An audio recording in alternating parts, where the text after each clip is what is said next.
لا إله إلا الله وحده لا شريك له وأشهد أن محمدا عبده ورسوله اللهم صل وسلم على نبينا محمد وعلى آله وصحبه أجمعين أما بعد معاشر الإخوة والأخوات والطلاب والطالبات kaum muslimin wal muslimat a'azani wa azakumullah. Kita akan melanjutkan kajian masalah manhaj Ahlussunnah wal Jamaah, prinsip-prinsip orang-orang yang mengikuti sunnah dan jamaahnya para sahabat, yang ini merupakan kebutuhan pokok kita agar kita tidak tergeliur dengan mutraf atau orang-orang yang ingin merusak akidah Islami ini.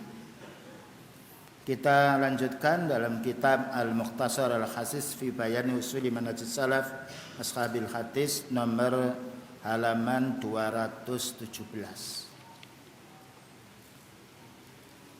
Qala al-muallif hafidhahu ta'ala dhawabitu hajri ahlil bid'ah. Dhawabitu hajri ahli bid'ah mananya yaitu tata cara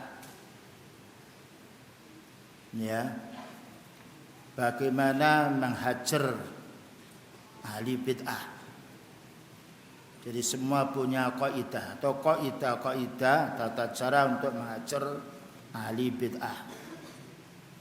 Hajar itu bahasa Arab yang artinya hijrah, pindah. Itu namanya pindah tempat.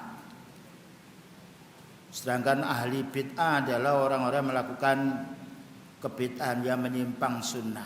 Ahli bid'ah itu maknanya orang yang membenci ahli sunnah, yang ingin merusak ahli sunnah, mendahulukan hawa nafsunya, dan mencintai orang karena senang dengan bid'ahnya, membenci orang karena tidak cocok dengan kebid'ahannya. Itu namanya ahli bid'ah. Kalau orang mengamalkan bid'ah belum tentu ahlinya. Dan ahli bid'ah ini lebih bahaya daripada orang maksiat. Karena orang maksiat merasa dirinya berbuat dosa. Karena itu tidak kita menjumpai orang terang-terangan berbuat zina di jalan. Karena mereka punya fitrah bahwa itu perbuatan dosa. Dan tidak kita menjumpai orang itu menggelar pencurian di jalan sekian ratus orang, tidak. Karena fitrah manusia bahwa orang berbuat salah dia merasa malu. Tapi orang ahli bid'ah itu merasa dia benar. Bagaimana mereka akan berhenti daripada kebid'ahan? Karena itu dijelaskan oleh Sufyan Ats-Tsauri mengatakan bahwasanya al-bid'atu ahabbu ila iblisa minal maksiyah. Bid'ah itu lebih disenangi oleh iblis daripada maksiat. Karena orang tidak mungkin dia akan berhenti daripada bid'ah illa man rahimallah, kecuali orang yang dirahmati oleh Allah Ta'ala. Sedangkan orang menangkap ahli bid'ah tidak ada. Tidak ada penjara ahli bid'ah, penjara pencuri, penjara pemabuk, banyak. Tapi yang memenjara ahli bid'ah tidak ada. Karena ahli bid'ah ini hanya difahami oleh orang yang ahli sunnah. Orang awam tidak tahu. Karena mereka meminjam ayat-ayat dan hadis Rasulullah SAW untuk merusak kaum muslimin. Karena itu para ulama membahas masalah ahli bid'ah dibahas secara detail. Hampir kitab As-Sunnah tidak lepas daripada pembahasan ahli bid'ah. Sedangkan makna bid'ah menurut bahasa banyak sekali, ab'adahu menjauhi, atau tarokahu meninggalkannya, atau berpaling darinya, a'radu anhu, atau sukut, mendiamkannya, tidak menyapa. Kemudian juga dijelaskan di sini oleh Syekhul Islam Ibnu Taimiyah. Qala Syekhul Islam Ibnu Taimiyah rahimahullah taala. Berkata Syekhul Islam Ibnu Taimiyah rahimahullah taala, ba'da an dzakara qissata hajrin Nabi sallallahu alaihi wasallam li Ka'b, makna Ka'b bin Malik ya Al-Ansari, sahabat beliau, wa sahibaihi, dan dua temannya.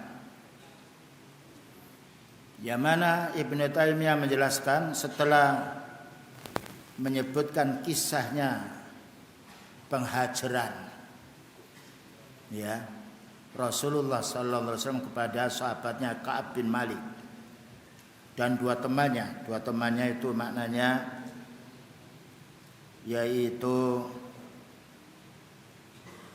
Hilal dan wa Umayyah. Ini sahabat yang mulia, dihajar oleh beliau selama 50 hari. Bahkan 30 hari sebelum sesudahnya, 30 harinya istrinya tidak perlu kumpul dengan yaitu suaminya.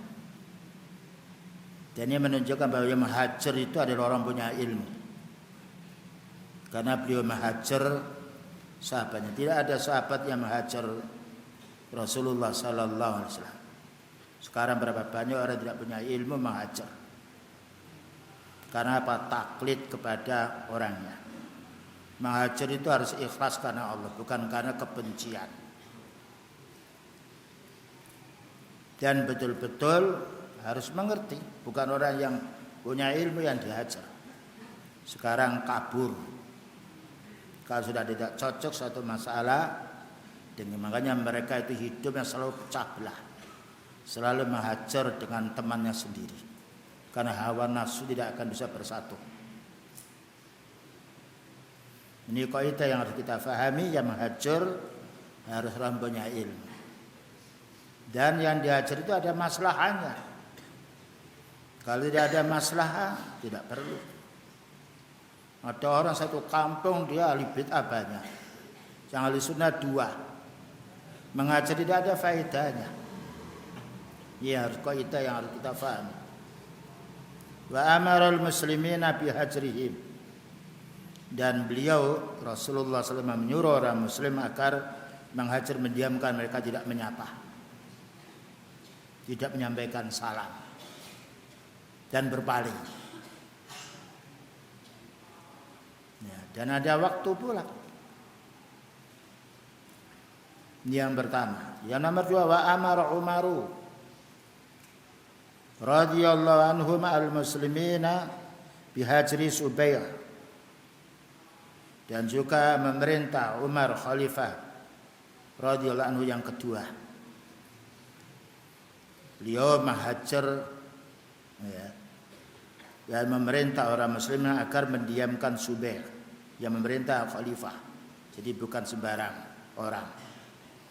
Karena orang menghajar itu kalau dia orang mukmin ikhlas karena Allah Ta'ala, betul-betul ingin mendidik orang yang dihajar, bukan timbul karena hawa nafsu atau kedengkian. Falihadza wa nahwihi, dan inilah dan semisalnya, ra'al muslimuna ayyahjuru man dhaharat alaihi alamatuz zairi. Maka dengan prinsip ini dan juga semisalnya, memandang orang-orang muslim, yaitu agar menghajar orang-orang yang menampakkan diri kepada perbuatan yang menyimpang, perbuatan yaitu menyimpang sunnah. Dan bolehnya menghajar seorang suami pada istrinya, ya. Tapi seorang istri tidak boleh menghajar pada si suami. Nasihat yang bagus. Ya. Ra'al muslimuna ayyahjuru man dhaharat alaihi alamatuz zairi. Dhaharat nampak di sini, bukan dicari-cari. Dan berapa banyak orang punya ilmu tertipu dengan orang yang hasud, tertipu dengan orang-orang yang dengki. Setelah tahu masalahnya baru dia tahu. Tapi orang yang menghajar kalau dia bukan dasar ilmu akan ada akibatnya, dan itu banyak contohnya. Tapi kalau orang punya ilmu manfaat, karena orang punya ilmu menghajar bermaksud untuk mendidik. Minal mudhirin al-bid'ah, yang dihajarnya termasuk orang yang menampakkan kepada kebid'ahan atau penyeru bid'ah. Nah, adapun orang yang menyembunyikan bid'ah tidak. Ya, terkadang orang itu menampakkan kebid'ahan. Menampakkan kebid'ahan bahaya. Apalagi orang itu punya kedudukan. Ad-da'ina ilaiha, yang mengajak kepada kebid'ahan. Ini orang-orang yang berhak dihajar, dan menghajar adalah orang yang rasikhuna fil ilmi, orang-orang yang kuat ilmunya dan timbul keikhlasan di dalam hatinya. Wal mudhirina lil kabair, dan orang-orang yang menampakkan perlakuan dosa besar diajar.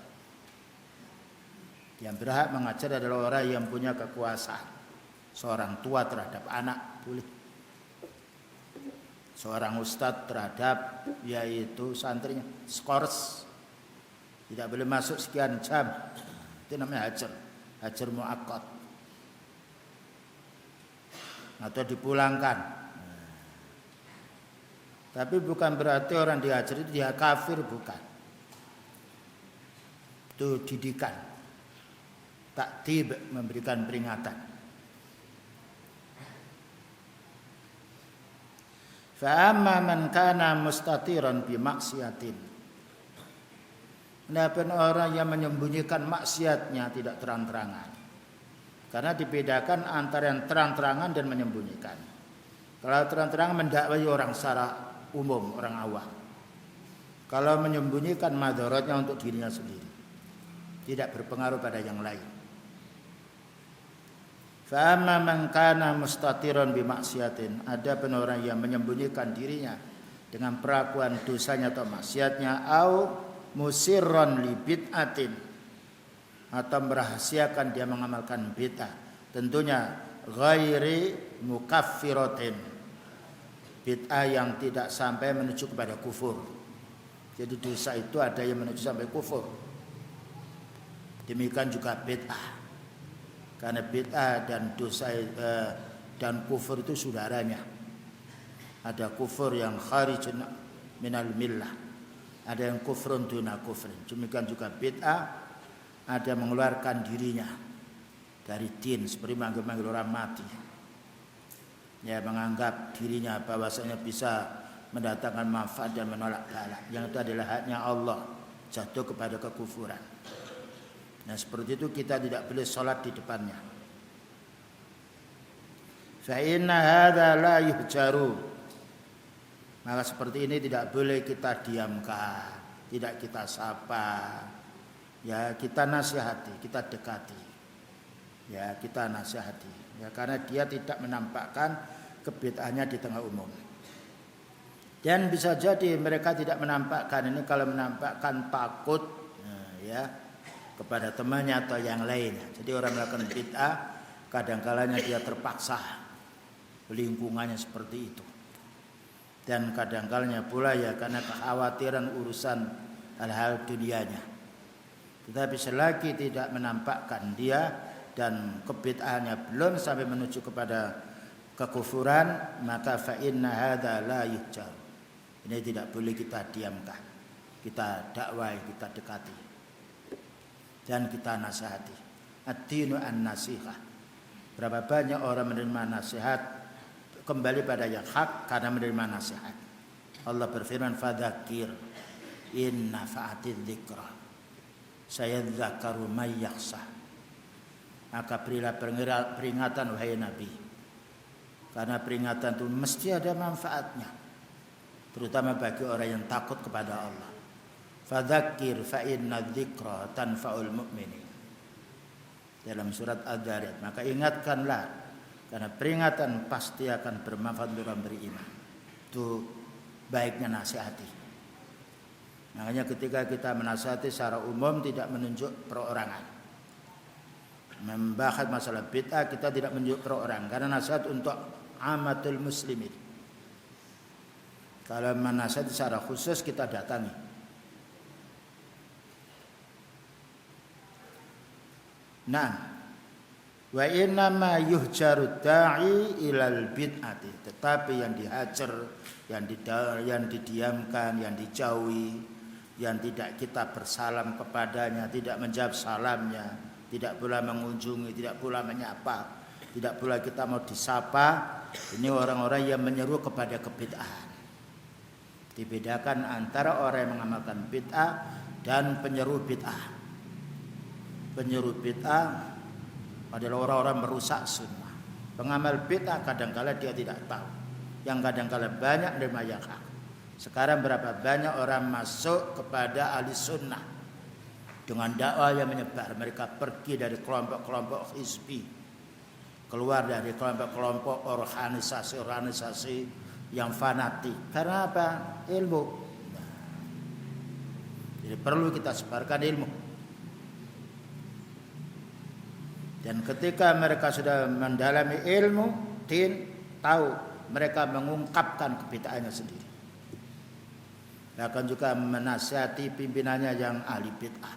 Faidahnya ilmu sunnah yulihwah. Sampaikan. Jangan takut kita menyampaikan sunnah. Karena Allah Ta'ala yang menolong. Dzalika bi annallaha maulal ladzina amanu. Yang demikian itu hanya Allah menolong hambanya beriman. Wa annal kafirina la maula lahum. Sesungguhnya orang kafir tidak ada penolongnya sekalipun jumlahnya banyak. Dan orang munafik itu lebih takut kepada ulama sunnah daripada mereka takut kepada Allah. Ini harus kita fahami. Perhatikan di surat Al-Munafiqun.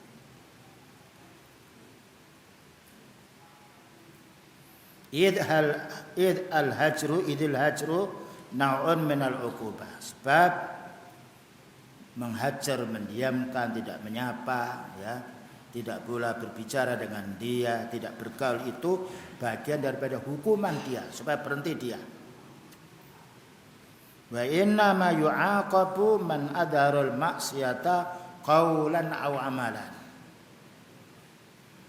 Akan tetapi dihukum bagi orang yang menampakkan kemaksiatan, baik itu berupa ucapan atau amalan. Kalau waliul amri menghukum bawahannya. Kalau seorang ustadz yang menghukum santrinya, seorang tua yang menghukum anaknya. Ya, ternyata apabila hal hukuman itu ada manfaatnya. Kalau tambah yaitu merajalela dihukum, kita tidak boleh menasihati lalu bertambah banyak kemungkaran. Ini kaidah yang pertama yang harus difahami. Dan itu dijelaskan di dalam kitab Majmu' Fatawa Ibnu Taimiyah juz 24 halaman 174 sampai 175. Selanjutnya, wa qala aidan rahimahullah ta'ala, dan berkata pula Al-Imam Ibnu Taimiyah, wa in kana lal mahjur wala ghairuhu yartadi'u bidzalika. Dan apabila yang tidak dihajar atau yang tidak pula selainnya, ya, yartadi'u bidzalika, maka mereka bisa berhenti dari hal itu.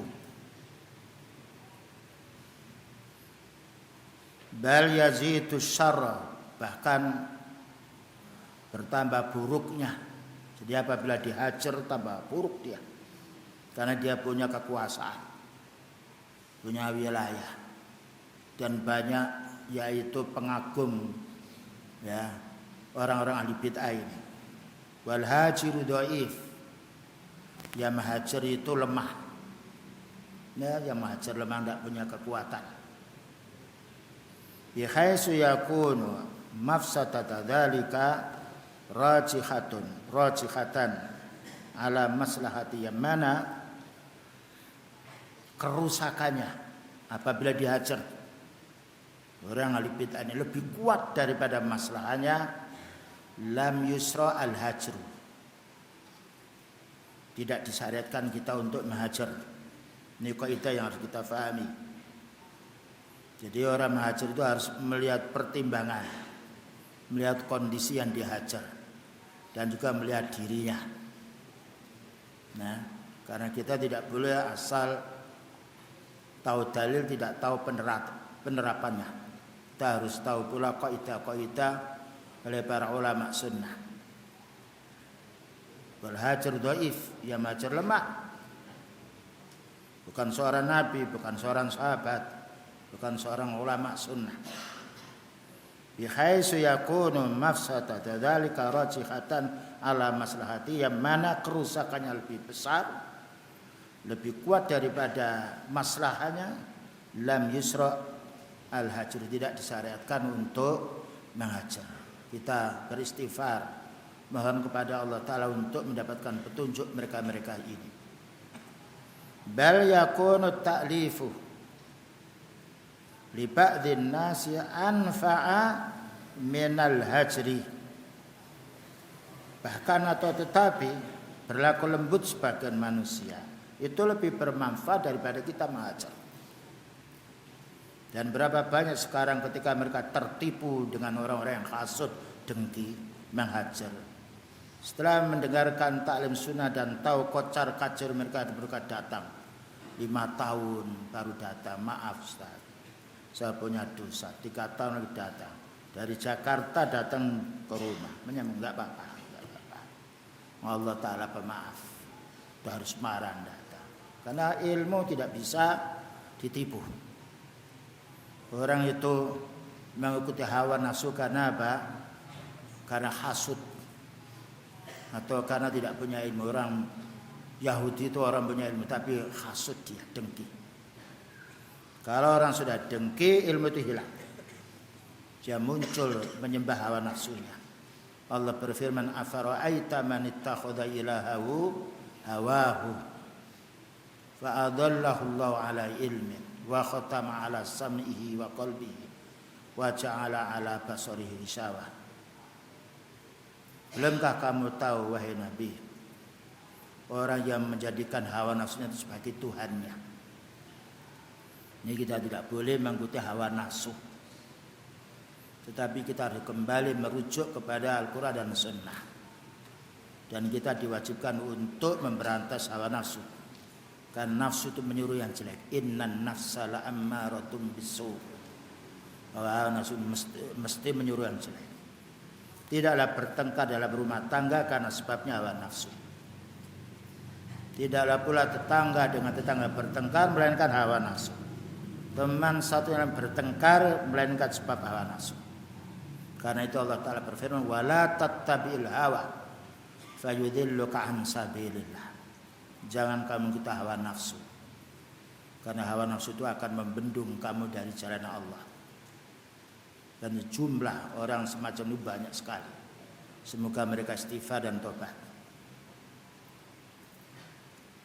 Wal hajru li ba'dhin nas anfa'u min ta'lifi.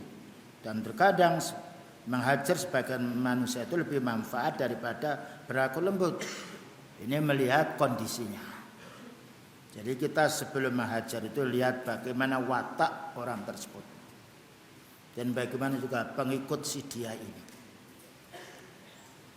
Ketika dia dihajar berhenti, kita hajar. Ketika kita hajar dia malah menjadi-jadi, malah membuat fitnah yang besar, kita harus bersabar, mohon kepada Allah. Karena Allah yang membolak-balikkan hati. Ya muqallibal qulub, sabbit qalbahu ala din.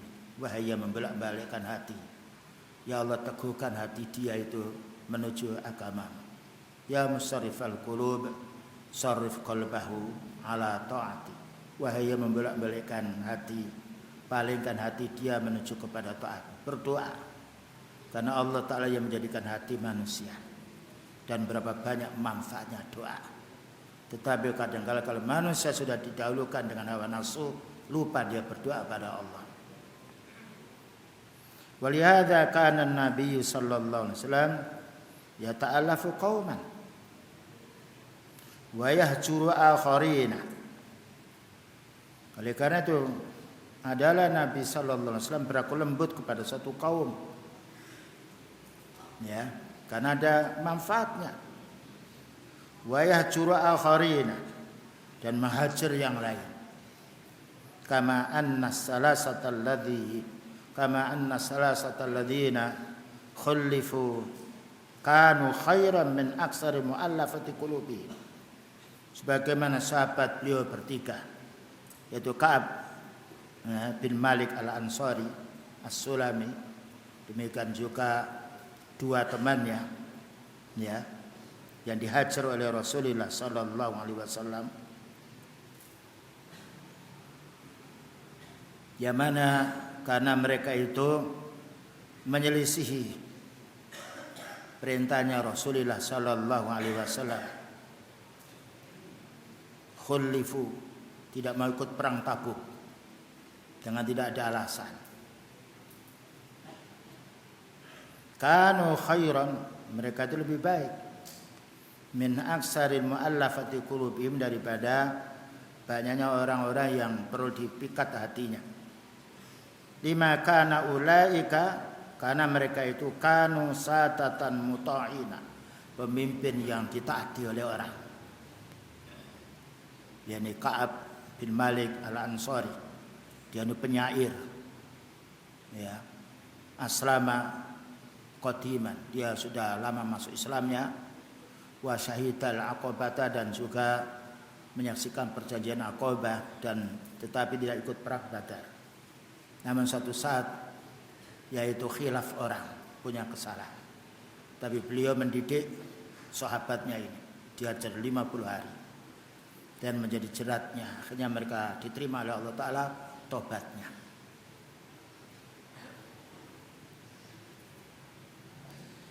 Wa haula'i kanu mu'minin, ya, mereka itu orang-orang mukmin, bahkan dari tingkat sahabat radhiyallahu anhu. Ya, tapi yang menghajar harus orang punya ilmu, dan menghajarnya ikhlas karena Allah, untuk mendidik, bukan karena kedengkian atau hasud. Wal mu'minuna siwahum kasirun, orang mukmin yang lain juga banyak. Fakana fi hajrihim izzuddin, fakana fi hajrihim izzuddin, maka dihajar mereka ini untuk mengagungkan, untuk memenangkan din, ya, dan juga untuk memakmurkan din. Wa tadhiruhum min dunubihim, dan agar mereka ini bersih daripada dosa. Ini yang dilakukan oleh Rasulullah sallallahu alaihi wasallam dan juga para sahabat dulu seperti Umar bin Khattab radhiyallahu anhu, dan juga para ulama-ulama sunnah. Dan apabila mereka sudah selesai tobat, selesai hajar. Wa hadza kama annal masru'a fil aduwi al-qital taratan. Ya. Al-qital taratan. Wa hadza kama annal masru'a fil aduwi al-qitalu taratan. Dan ini seperti disyariatkan perang melawan musuh. Kalau kita kuat, nah, jadi diperhitungkan dulu. Kita tidak boleh serampangan. Ya, ketika sebelum bertindak kita harus menyusun kekuatan. Kalau saya menyerang ini menang apa tidak? Nah, oleh karena itu masalah perang dalam satu negeri itu haknya imam, bukan hanya kelompok-kelompok hizbi yang hanya didasari emosi tapi tidak punya ilmu. Wal muhadanata taratan, dan kadang pula yaitu harus damai. Ya, kenapa? Melihat damai lebih maslahah. Ya, kalau memungkinkan. Jadi damai dengan orang kufar ketika kaum muslimin imannya masih lemah dan masyarakat kaum muslimin lemah, ekonomi lemah pula juga ibadahnya, bisa juga damai untuk meringankan yaitu masalah. Bukankah Rasulullah SAW pernah juga mengadakan damai di Hudaybiyah? Itu contohnya. Jadi kita bertindak bukan hanya karena semangat, tetapi dengan dasar ilmu dan melihat bagaimana Rasulullah SAW melangkah. Wa akhdhul jizyati taratan, dan kadang pula mengambil pajak. Ya, ini haknya waliul amri. Ya, ketika ada suatu huru-hara di negara yang lain, ya, maka berpikir kekuatannya untuk melawan mereka menang apa tidak, dan berpikir pula keselamatan rakyatnya. Karena imam lain dengan perhitungan personalia. Imam perhitungannya masyarakat secara umum. Kalau mereka salah itu wajar, karena yang dipikirkan bukan satu, dia mempengaruhi imam banyak. Makanya dalam satu hadis, man ra'a min amirihi syai'an yakrahuhu falyasbir. Riwayat Imam Muslim. Barang siapa melihat tingkah laku pemimpinnya yang tidak disenangi, hendaknya bersabar. Karena dia berpikir keseluruhan, kita hanya berpikir untuk pribadi kita. Demikian juga keputusan-keputusan ma'had. Mesti tidak ada yang senang dari santri atau dari wali murid. Karena wali murid hanya berpikir untuk anaknya saja. Tapi kalau lembaga berpikir maslahah umum. Dan ini yang banyak dilupakan oleh perorangan. Tidak melihat dari sisi maslahah secara keseluruhan, tapi melihat maksudnya. Bayangkan kalau kita harus mengikuti perorangan kelahi kita. Tapi kalau kita bersabar atas peraturan imam, ya, yang itu manfaatnya, dan selagi kita tidak diperintah maksiat, kita laksanakan.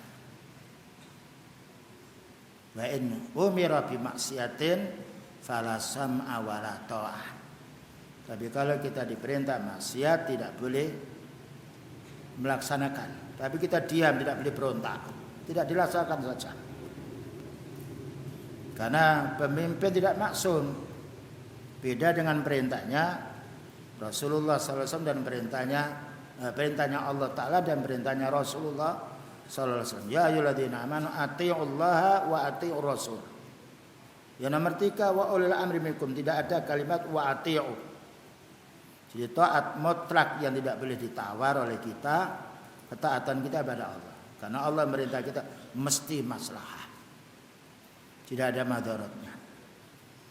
Dan ketika kita dilarang oleh Allah Ta'ala, mesti madarat jika dilanggar. Tidak ada manfaatnya orang melanggar, yaitu larangan Allah. Bahkan juga Allah Ta'ala masih beri keringanan hambanya ketika melakukan yang haram dalam keadaan darurat. Subhanallah, itu rahmat Allah Ta'ala kepada hambanya. Demikian juga Rasulullah SAW, ketaatannya mutlak, tidak boleh ditawar. Karena beliau wa ma yantiqu anil hawa in huwa illa wahyu yuha. Bukanlah beliau bicara dengan hawa nafsu, tapi itu adalah wahyu yang diwahyukan. Tapi walil amri tidak mutlak.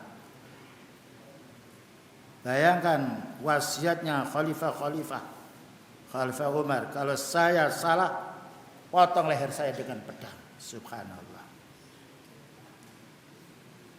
Itu pemimpin yang sifatnya jujur. Tapi kita harus bersabar.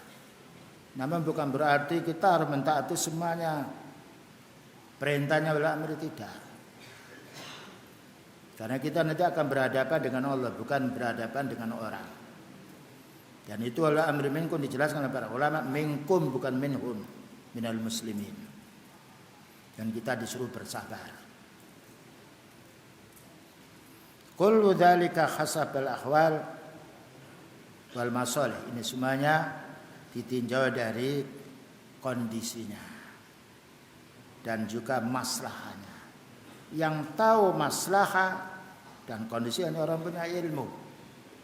Makanya kita hendaknya bertanya, fas'alu ahla dzikri in kuntum la ta'lamun. Maka bertanyalah kamu kepada orang yang punya ilmu apabila kamu tidak tahu.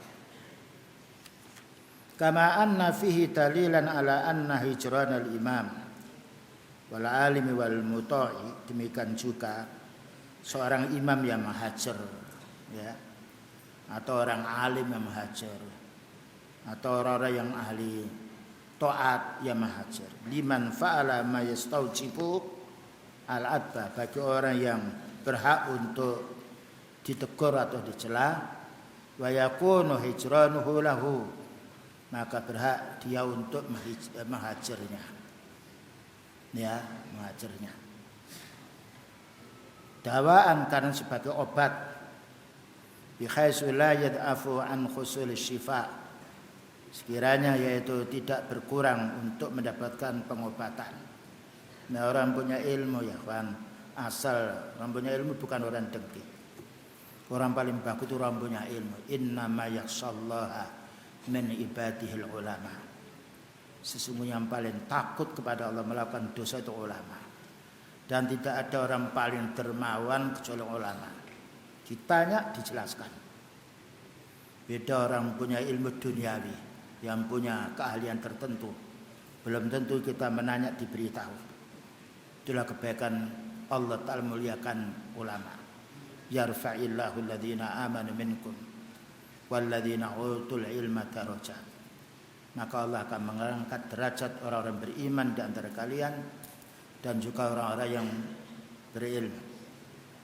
Wala yazidu fil kamya wal kaifiyah alaihi fayaliku, dan tidak pula bertambah dalam jumlahnya atau juga ya itu kaifiyahnya, ya, maka sehingga menjadikan kerusakannya. Id al muradu ta'dibuhu la itlafu. Menghajarnya ulama itu seorang guru yang punya ilmu atau juga orang yang ditaati itu bukanlah ingin yang merusak, ya, bukan itlafu merusak, tetapi ta'dibuhu menasihati. Ini supaya difahami. Jadi ya jangan sampai ada semacam tuduhan umpamanya kita sekolah skores sekian, itu bukan karena kedengkian, tapi untuk mendidik supaya jerat yang lain dan supaya dia menjadi kembali orang-orang yang baik. Wa hadza kulluhu yata'allaqu bin nadhar fi ahwalil mubtadi'i nafsihi, dan ini semuanya hubungannya kembali keadaan orang-orang yang melakukan ahli bid'ah. Dan ini karena kesehatan belum begitu sip, jadi istirahat dulu, insyaallah sebentar lagi isya. Wassallallahu ala nabiyyina Muhammadin wa ala alihi washabihi wasallam. Subhanakallahumma bihamdika asyhadu an la ilaha illa anta astaghfiruka wa atubu ilaik. Walhamdulillahirabbil alamin. Wassalamualaikum warahmatullahi wabarakatuh.